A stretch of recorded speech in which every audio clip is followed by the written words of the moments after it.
Alright, so go ahead and just pause the video if you're trying to work this problem before you take a look at the solutions. Otherwise, keep going with the video. This problem involves, like many of the problems, tracking down the code and figuring out what it's actually doing.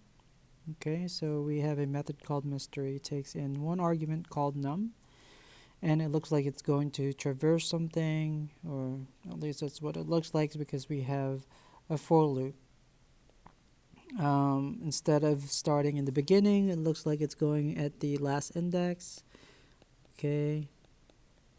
And then as long as we are greater than or equal to 0, so it's going to go from last index to the very first index each time we are going by one index. Okay, very good.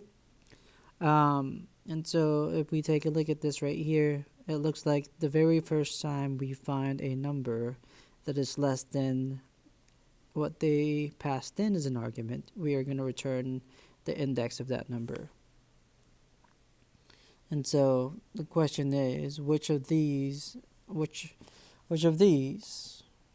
A through E, actually explain such a thing?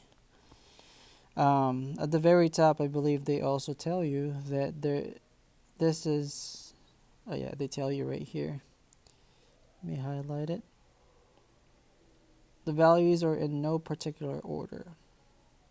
So they are not sorted, essentially, is what they're saying.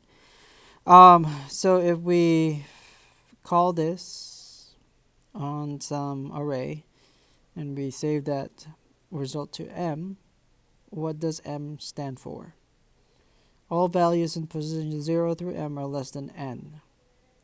Okay, we know that the only time we return is if we ever find a number that is in the array that is less than what we pass in.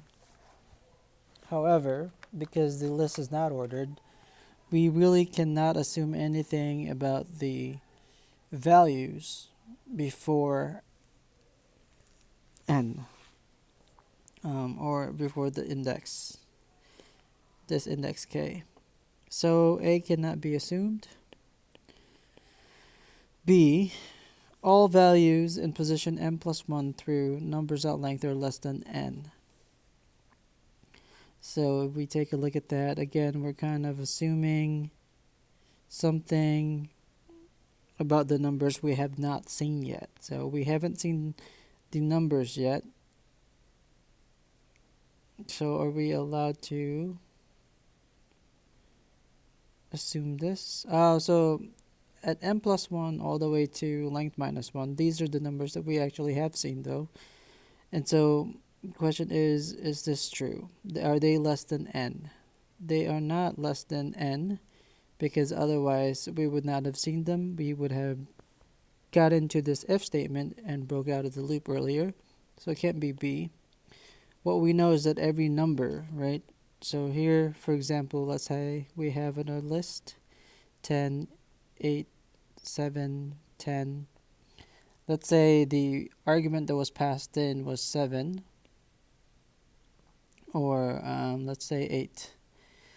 What it's going to do is it's going to search through this, but that's not less than 8. So it's going to skip that and go through this one. That's also not less than 8.